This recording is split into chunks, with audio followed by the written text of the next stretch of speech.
One hit line drive. Deliberations begin later.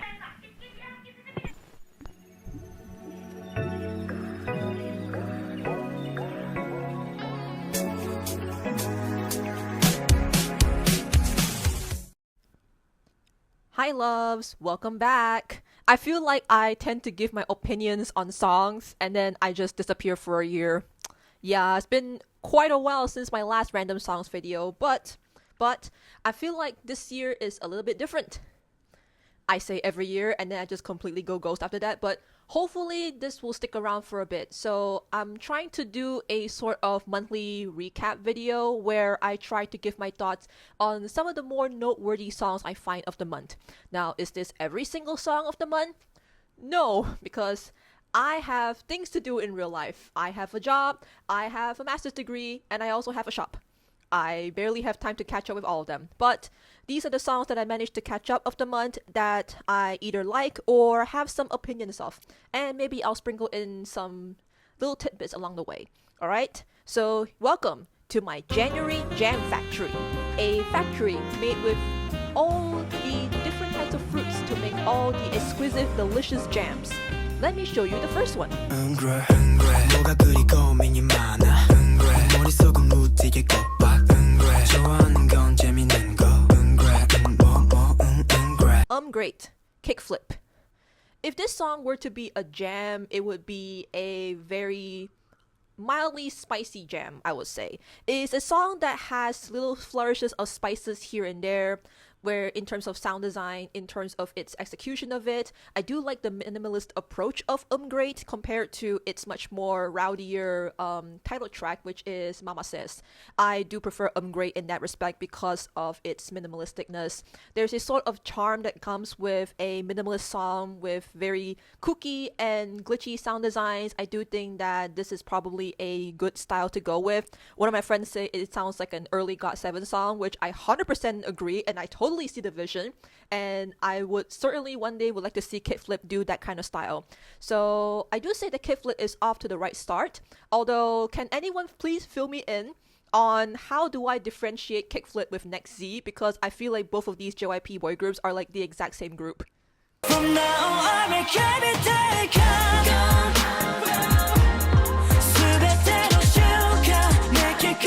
Make it count. I. Now, in terms of I OSTs, I feel like this kind of falls a little bit behind a lot of their OSTs, especially when it comes to their ballad work, since I do know that the vocalists are much stronger than that and they're able to deliver much more sentimental ballad works. But I do say that this OST, for what its purpose is very functional in that way. The anime is about a very casual love romance between teenagers, so I feel like a casual song would be suffice for this kind of drama as well, even though it's not really as strong or punchy as I would like it. I still think that there are some good moments in the song, such as the chorus as well, where the vocalists go, I gotta make it count. Like, it does have that sort of early 2010s energy to it, which I actually really like. But yeah, even though it's not really the strongest I has to offer, I still think that it is pretty functional. I think this is a functional song.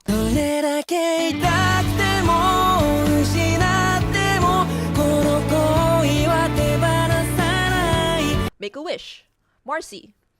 This is an OST for the exact same anime that I was doing, whereas I is doing the opening song, Marcy was doing the ending song. And I will have to say this though, I prefer Marcy's one more than I, like by a long shot. I do think it's because of just how well Marcy executes this kind of really sentimental pop music and really meld it together with the band sound that it makes it very, very, very impactful. And it does hold a much more bigger impact than Make It Count will do. I kind of have to say that this song is much suited to be the intro song, while Make It Count is much suited to be the ending song, if that makes sense.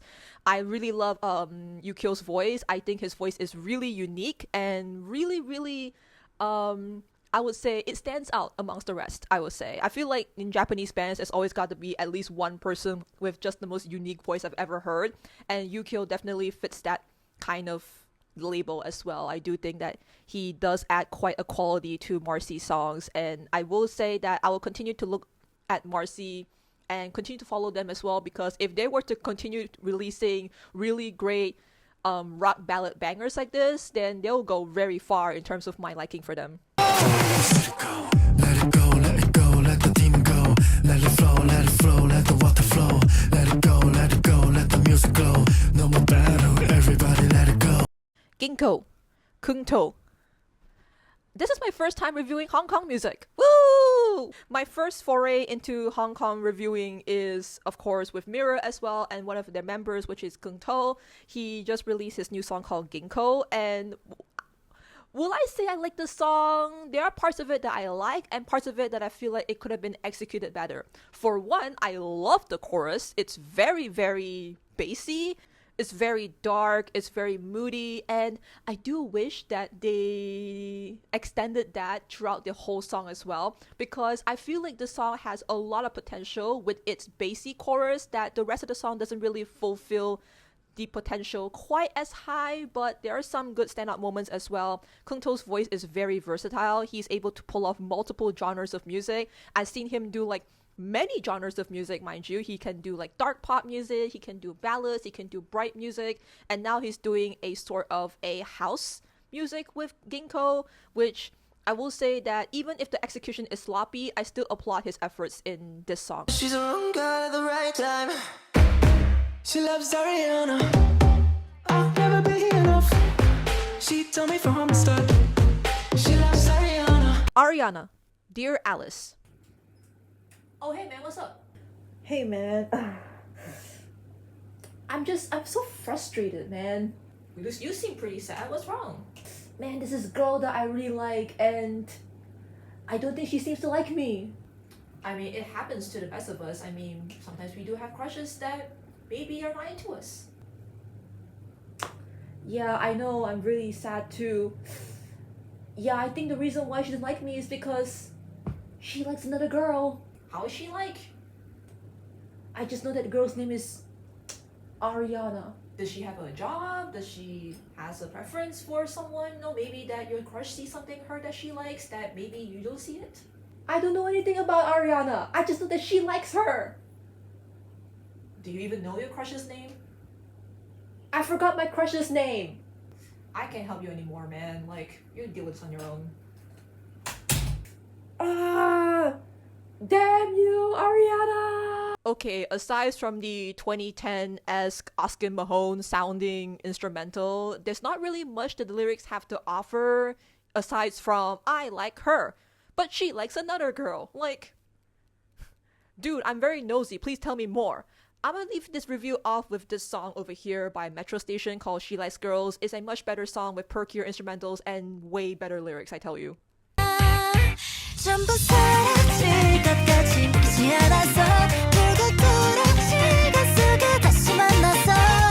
Season of Memories, gfriend.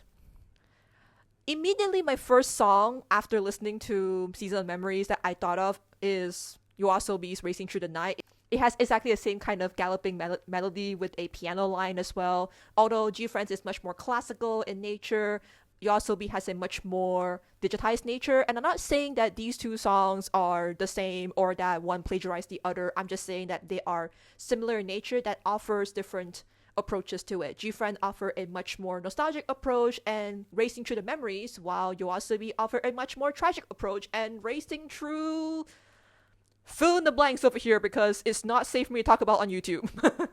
But yeah, even though I do think that this song is kind of watered down and diluted for me by gfriend standards even, I feel like gfriend is much more capable of doing more melodic and dramatic songs than this one, you know, Hello to Rainbow, Hello to Ave Maria, and especially Summer Rain.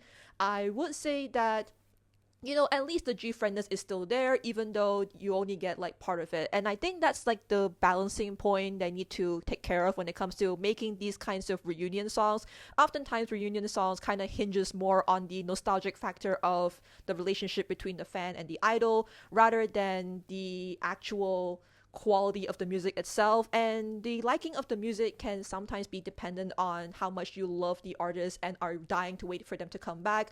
I don't know, that's just my single take on it or not. I don't know if I'm just being, twisted or not, because the song isn't really hitting the way that I wanted to for gfriend. But honestly though, I'm not shitting on those who also like the song as well. I do think that it's a very beautiful song as well, even if it doesn't hit the bar that I think of gfriend songs, in my opinion. But for those of you who love it, then I really am happy for you, and I'm also happy for gfriend to return as well.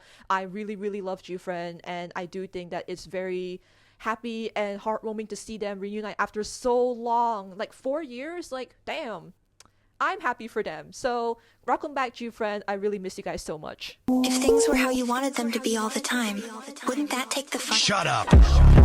I don't care about none of your bullshit. You ain't living life like me. SMB, Odetari featuring Hongjoong.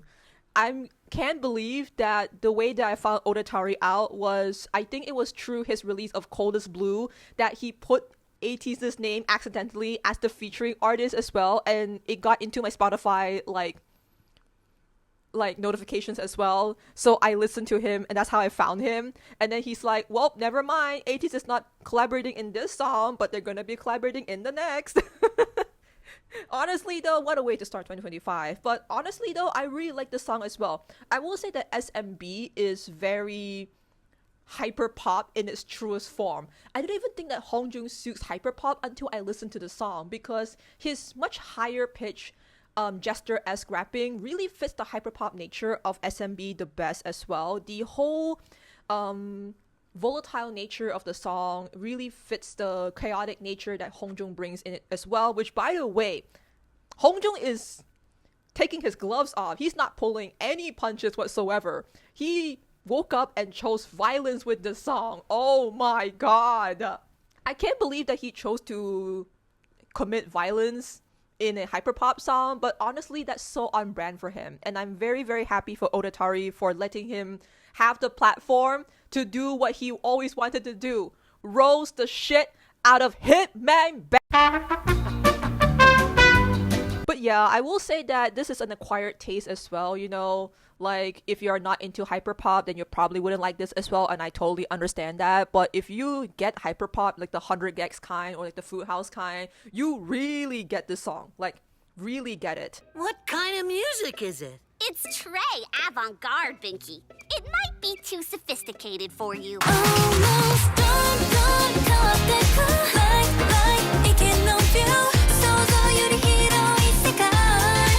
Yoake, Niziu.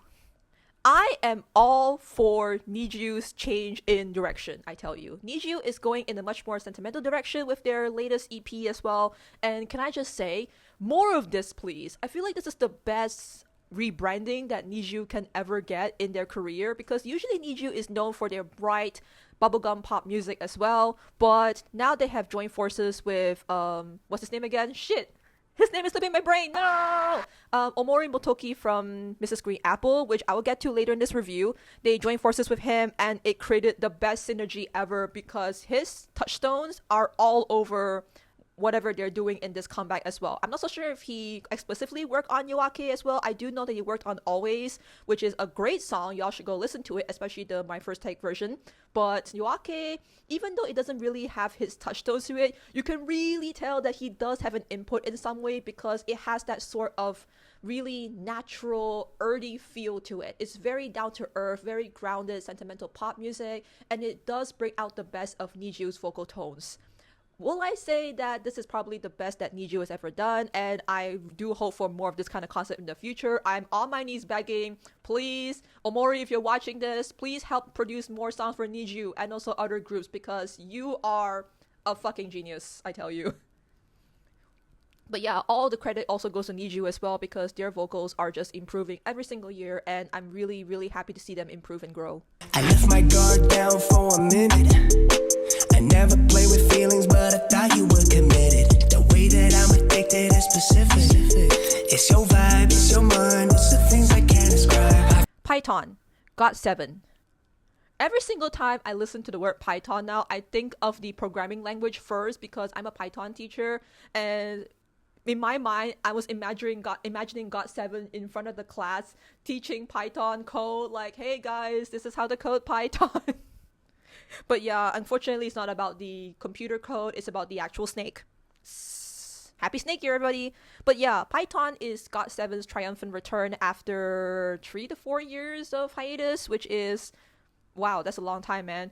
Will I say Python's a good song? Yeah, I do think it's a good song though. It's too short for my own good, by the way. Like, way too short. It's head-bangingly short. I feel like it could have benefited with a bridge and with the final chorus as well. Maybe like an outro that is different from the first two choruses. I don't think it should end this soon, especially since that it does have the classic GOT7 touchstones in it. It has their branding all over the place right there, from the dark hip-hop beats to the moody rapping by Jackson and Bam Bam and Mark to the very R&B-esque vocals that GOT7 supplies usually. Like, that is so delicious. I really, really want more. But yeah, welcome back GOT7. I'm really happy to see y'all again. I feel on overdrive. I feel we're about to dive better down. Your love is alright. Full speed, we rock or we die. Ride or Die, Jeff Satur. I will say that Jeff Satur does the whole like psychotic concept the best. I wouldn't say psychotic is the correct word, but he does do that whole dark, chaotic concept the best actually. Jeff Satur is more well known for his ballads, but when he does his very villain arc concepts, I really am seated for it. I will say that Ride or Die definitely lacks that punch that his previous dark concept is, which is Dun Dun. Dun Dun is just a masterclass of like using dynamics as a way to make a statement, while Ride or Die just kind of feels like a standard pop song and doesn't really offer much to the table. But I will have to say that Jeff Satur's acting in this one is just peak. I love his acting skills in the music video. More than the song, I feel like the music video that gets its moment to shine, especially with Jeff's facial expressions. I love his expressions in the music video. It's just juicy and just really amusing to watch.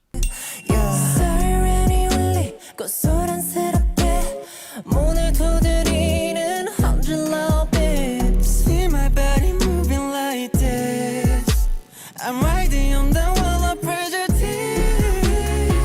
I'm a B. Xlov. See, now this is the first debut of the year, and it's supposed to set the tone for what 2025 is about to bring us. And after I listened to it, I was like, huh. So we're off to the right start, I think. Now, would I say the execution of it is good? Not 100%. There are some parts that I feel like it could have been executed a lot better. For one, I could have done without the silly yeah part. It kind of just like messed with the whole flow of the song. Me, my friend, and my sister, 3 of us who have listened to the song, all agree that we can get rid of that part and it will still be a good song. The chorus, however, is the saving grace of the whole song. I really like the crooning vocals in the chorus going ooh, ooh, ooh. It's very witchy, very dark. I haven't seen this kind of dark boy group concept in so damn long, especially in the 5th generation landscape where every other boy group is this kind of bright, teenage, boy next door kind of concept. This one is such a breath of fresh air, and while I do think that they have room to grow, I will say that indeed that they have supplied something different to the table. Now, different doesn't always mean that it's good, but it's a different song, and I like some of the song. So overall, I say they did a pretty good job.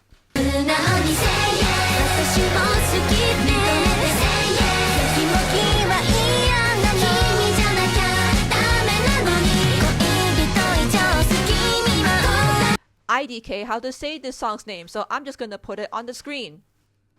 By xlov. Seriously, why are all their songs not in English? Not to sound like a whiny, bratty foreign listener or whatever, but like, at least give me the romaji, because not all of us can read Japanese, okay? But anyways, xlov just came back with a new song. I really like xlov a lot. I feel like they're one of those cute girl groups done right, because they also inject a sense of melodicness to it, kind of like lovely style music or like CSR type music or aping style music, but much more perkier and J-pop sounding, which I'm all here for it. I really like this style of girl group music, and that's what really draw me back to xlov a lot more. And this song is the latest addition for me to do that. This song actually still has the similar hallmarks of an xlov song, you know, with this whole perky nature, with this bubblegum pop nature, even though there are also some parts where I can see that they injected some really nice vocal tones inside. I really like the vocal tones in xlov a lot more. I feel like they have a much more varied vocal tones. More than the song, I do love the music video as well. It's like them speed running Micah into marrying her senior. I'm not opposed to that. I think it's a cute concept. But yeah, go listen to xlov if you haven't already. I think they're all really cute girls. I am on go, we are go, we are go, pretty person forever. I am on go, we are go, we are go, pretty person forever. God I, Number I. Well, Number I is back, baby, and they're here to deliver me my bi-yearly dose of horse tranquilizer. I swear, like, horse tranquilizer music is the best way to describe Number I's music. And I mean that in a good way, because they're able to take what is much more retro, like old school hip hop, and are able to flip it on its head and to take different elements and to really commit with all their bits into something that is much more nuanced and much more intricate and detailed than the average hip-hop song, which I do think that is their core sound moving forward. And I'm really happy that Number I has already established themselves a core sound that when you listen to it, you immediately think, oh, this is a Number I song, because it's good to have your core sound like that, especially a core sound that is an untapped niche like what Number I is doing, which is good. What really strikes me inside the song are the really little details that I love so much, like the sudden pauses in the song that almost makes me feel like my computer is lagging, my iPad is lagging, or that one part where just this one nice long organ background music. The organ sound is just chef's kiss. It's just music to my ears, and it's such a breath of fresh air within the melody as well, where it's a lot more sharp and edgy in some places, where the organ music just kind of brings it back to the ground and gives it that nice calming sensation before they launch us back to the glitchy stuff, which I think that's pretty nice. Overall, I do say that, you know, whatever Number I is giving me, you know, please keep giving more. Need me that horse tranquilizer, man.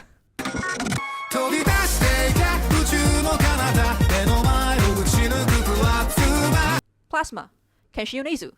Speaking of horse tranquilizer, here's another one that's supplying me with just that. Man, the double dose of horse tranquilizer music is just chef's kiss this month. Actually, adding odetari and hongjoong, make that the tree, but I'm not opposed to it. I love my hyperpop. This one, however, teeters more on the kawaii glitch pop side, because usually Kenshi Yonezu has a much more grounded approach to his music. Usually he does very sentimental music, you know, that, or a much more analog style of music, for example, like band rock music, or an acoustic style of music like Sayonara as well. But this time around, he manages to meld together his sentimentality with the horse tranquilizerness of the glitch pop element into something that is much more unique and really feels like his own.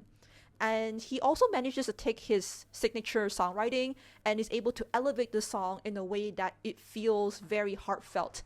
I like the way that he talks about love as if it's some kind of existential poem that he's reading from a book. Like, he just lies down on bed one day and is like looking at the fan and it's like, what if that fan is a metaphor for something? Like, the man sees everything and thinks of metaphors, and he's like, maybe that's the meaning of love. Maybe that spinning fan of how it revolves around and round is the meaning of love. That's the kind of vibe I'm getting with this music. You know what I mean? But honestly though, please give me more of it. I love that kind of style for Kenshi Yonezu. I love it. I really love it a lot. We interrupt this program to bring you a special report. But what's this? It appears our girls are secretly being monitored. But by who? Oh no, not... I can't say it! This is a villain so evil, so sinister, so horribly vile, that even the utterance of his name strikes fear into the hearts of men. The only safe way to refer to this King of Darkness is simply... him.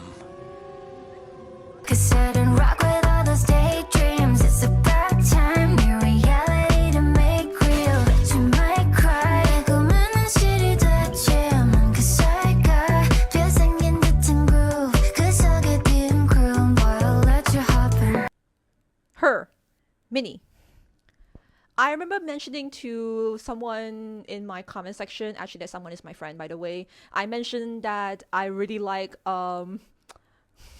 silly hot boy music when mentioning about Yeonjun's gum, and may I offer a female equivalent to that? Silly hot girl music. I love this song. I could not explain why I love it as much as I do, but I think it's because of its kookiness. I really like the sultry vibe that Minnie brings to the table. At the same time, I also really like how kooky it is. It's so wackadoo in a very subtle way. I don't know if wackadoo is the correct word to describe it, but I really like the whole animated vibe with it as well. But what I most am interested in is the entire song itself. The entire song is just full of these really nice vocals that Minnie is supplying to the table as well. I love her very husky voice. It's just chef's kiss as well. But I also really like the chorus. It's very playful, really on brand for Minnie to do this kind of concept as well, since she does tend to stand out in these sorts of concepts, you know, like tomboy, queen card, etc. But like, yeah, I do say that her blend of sultriness plus playfulness really makes for a winning combination. Help me not get you not love sick 아니면 소용없어 don't need it's the LOV emergency. Doctor, Zero Base One. Should I refer to them as Zero Base One or ZB1 or Zebe1 from now on? I'm not too sure, but whatever. I'm going to call them like 5 different names throughout the rest of this review. But yeah, Zebe1 is back with Doctor, and I think this might be a pre-release of some sort, but whatever it is, please, I need this kind of direction moving forward in their releases as well. I know it has like B-side energy, and I usually tend to like ZB1's B-sides a lot more than their title tracks anyways, but Doctor is that sort of really chill R&B flavor that I desperately need from boy groups. Like, I haven't seen a 5th gen boy group attempt this kind of sound yet, if I'm not mistaken. And when I heard ZB1 do it, I'm just like, yes, finally this sort of concept. Woo! I love the R&B vocals. It's very lovesick in a way, very romantic. It also is very heartfelt, and I have felt it every single part in my soul when Tere sings.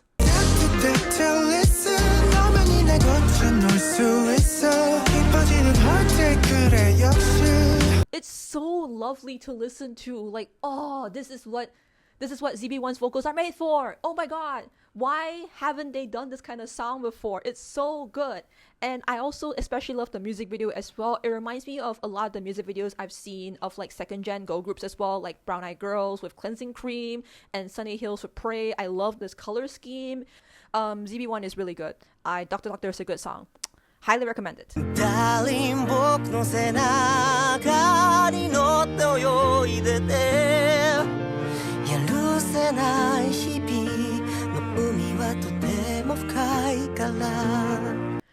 Darling, Mrs. Green Apple. When I listened to the song for the first time, it didn't instantly hit me in the guts like some of their other music do. Like, sometimes I like my music to just hit me in the guts the first time I hear it. Like, by the first second, I need to be punched in the balls, the lady balls. But this one starts off very chill. It starts off in a ballady fashion, and I'm just like, oh, okay, so it's gonna be a ballad song. I hope it goes somewhere afterwards. And oh boy, did he took me to the skies with that one. I love Omori's voice. His voice is just beautiful. He's exactly the kind of kooky vocalist every Japanese band needs. Hello, Yuko from Marcy. But yeah, his voice is not only really unique, but also powerful as well, that he's able to take me to the skies with this one. When I think of songs and how people build them, I imagine them like building a building, you know, like building a skyscraper of some sorts. Some people build houses, some people build, you know, skyscrapers, some people build like the Petronas Twin Towers. What Omori is building over here is the fucking Burj Khalifa. Like, seriously, just as soon as I thought that this song couldn't get any better, it just takes itself to a higher height. Suddenly there's violin lines, and suddenly there's high notes, suddenly there's an opera hidden at the back somewhere, suddenly there's like flourishes of the band sounds, like dush, bush, dush, bush, bush. It's like a journey.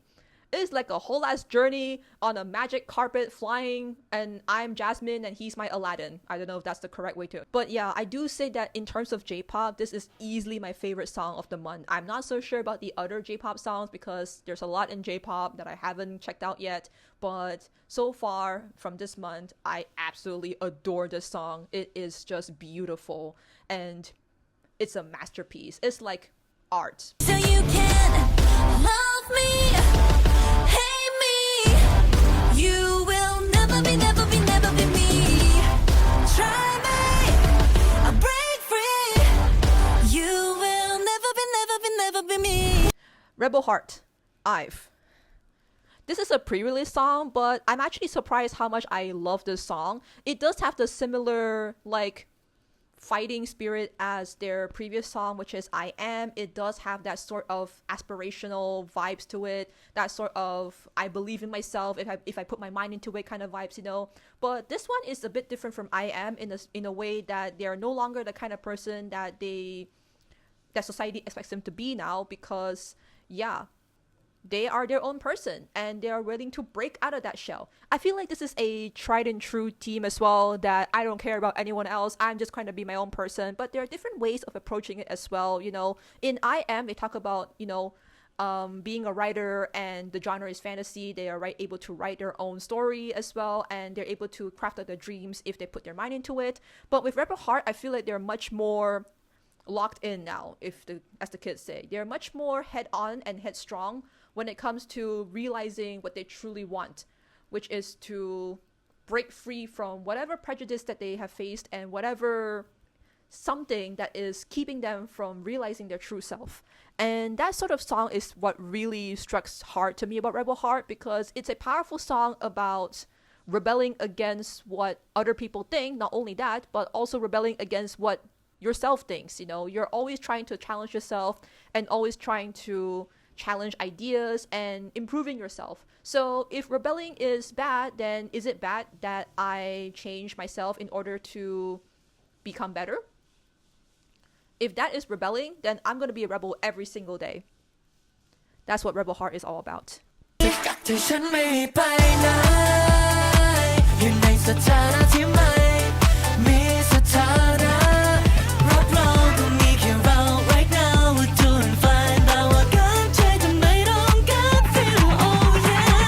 No status, bus. Can I just say how much I adore this music video? I know that I'm not the age demographic for this song anymore. I'm in my mid-20s and I know I should be listening to way more serious shit than that, but come on now. I love goofy pop music. I love goofy idol music. I just can't help it. It's built part of my DNA at this point, and I just love everything about this song and music video. For one, I love their nails. I will always compliment good nails on people, even if it's boys, it's girls. If you have pretty nails, I will compliment them. Those are 6 nails. It reminds me of that other music video by Mira called Fing, where they all open a nail salon underground in a random coffee shop, but like, that's another video for another day. I will talk and gush over Fing when I have the chance to one day, I promise you. But oh my god, this music video with its Y2K / rainbow unicorns farted all over this music video / swaggy boy / MySpace aesthetic going on. I don't know. Everything about this is so Gen Z core that it should nauseate me. But pairing that with the really sweet and cute nature, the electronic nature of the music, just makes it a much more palatable experience compared to if you were to throw a bunch of noises in my face together with the noise, like what Pure Harmony did with Killing It last year. Like, that was just an explosion of song and music video all in one that it just overwhelms me at some points. But this one is not overwhelming because it has a mellow-ish melody that is reminiscent of like early 2010s Nugu boy groups. I don't know, it's like a if you know you know kind of thing, you know. It reminds me of that. And also, I just love really corny boy group love music, you know. It's just so cute. good on Bus for bringing back the early 2010s aesthetic mixed with the recent trend of Y2K. That's something that I always commend them for, honestly. I will talk more about Bus when the time comes because Mirror and Bus are like my recent favorite boy groups at the moment. So one day I will talk about them and I will gush about them.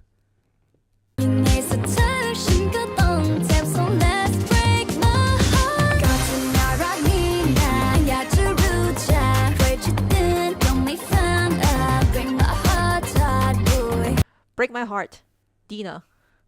I wouldn't have found this if it wasn't for Instagram Reels, so thank you very much Instagram Reels to that one random K-pop account. But I did not expect this much sass to come out of this song, honestly, and especially the singer herself, who, mind you, has so much stage presence that I just am floored to the ground. She's so beautiful, oh my god. But the song is even more zesty as well. It's very disco type, but also it's the type to step on your face. You know, I call this mean girl pop. I haven't heard this kind of mean girl pop in a while since XONE's Lantatla, and I think this is literally one of my favorite genres of girl pop. It's the mean girl pop music, the one where the girls are so intimidatingly pretty that they might step on your face. Happily, I'll let her step on my face. But yeah, if you guys want a really zesty disco track, I recommend you this one because whew, this is something else really.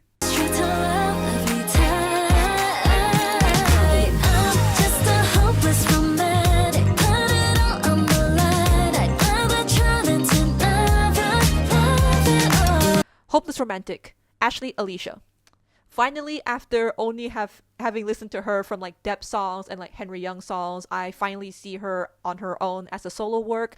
I really like this one. It's like not the opposite of like, you know, the Dina song, you know. I mean, Dina's song is mean girl pop. This one is good girl pop. This one is really whimsical, very fairy-like. I also really like how it plays into the disco theme, but in a much more wholesome way.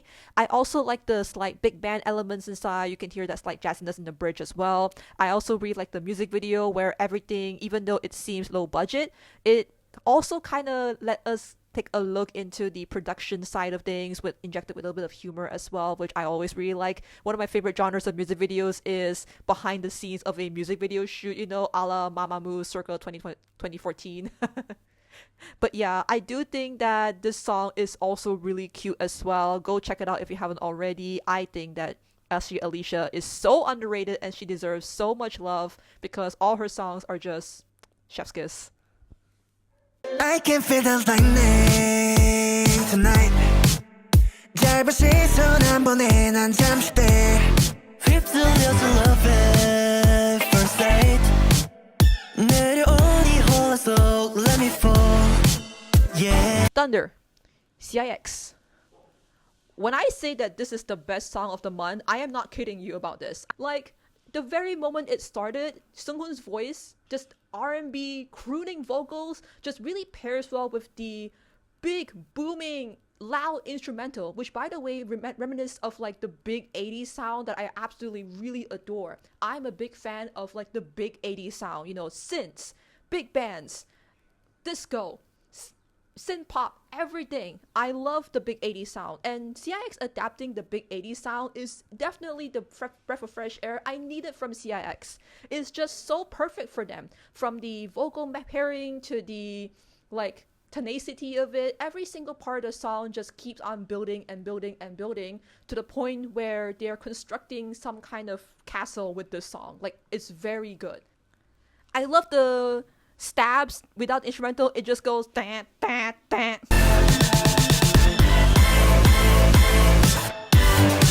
Just really makes me appreciate the complexity of the instrumentals, from the synths to the percussion to the melody to the rhythms, and everything is just so groovy and funky that I really think that this is the flavor that is missing in K-pop in a while, and boy do I lap up every single second of it.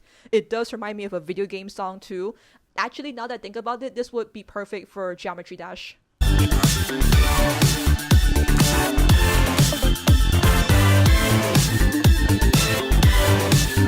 This instrumental is just so Geometry Dash coded. But yeah, CIX really came back strong with this one. I wasn't sure if they're gonna come back this strong, especially since Jin Young left the group as well, and I was really worried if their sound is going to suffer because of his departure. But with Thunder, I don't think I have to worry about them anymore. I think that they're just gonna manage just fine as a 4-member group, and you know what?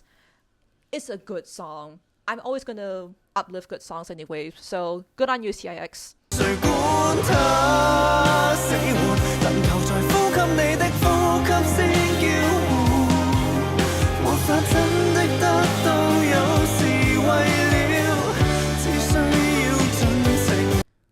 Life, Jeremy.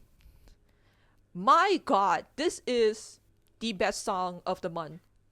Or like one of the best songs. There's like a couple best songs of the month, I tell you, but this one really hits me in a way that I didn't expect to. Now, when I think of Jeremy, I usually like his much more perkier pop material or like his rock material. I've seen him attempt like dark synth music. I've seen him attempt like edgy rock music. I even seen him attempt like the silly hot boy music. But his best works usually comes from the really heartbreaking sentimental stuff like You First and the collab that he did with Jer on Stellar Moments of Humankind on the first take is just fucking beautiful. I love when he does sentimental stuff like this. Even within Mirror as well, I feel like he's much more versatile when it comes to vocals as well. Similar to Keung, he really suits a lot of genres of music, and he really shines the best when it comes to these kinds of sentimental songs. More than anything, I feel like the melody really follows the narrative of the lyrics very well, and I do think that it's because of just how nuanced Mirror is, and just a good amount of Hong Kong music in general to focus on lyrics, that it doesn't become the background, but rather it rides in tandem with the melody. And I do think that's one of the biggest reasons why I'm so captivated by Mirror. I love Life because of the way that it talks about love. There's this one lyric in this song that says, does loving someone also mean that you have to bear with the bitterness that comes with it? Like, fuck.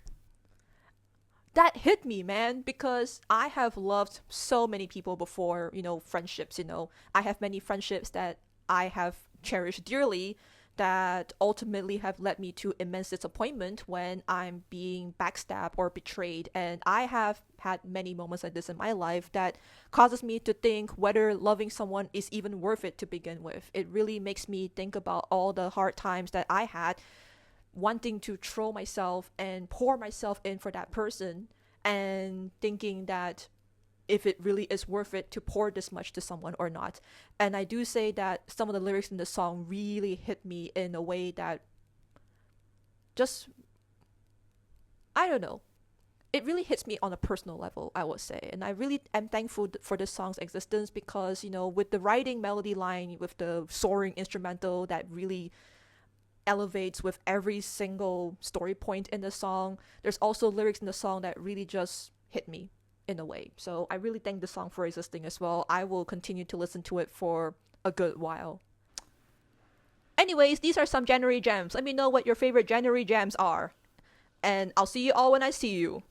Hopefully with more songs to review. Be excellent to each other. Bye, loves!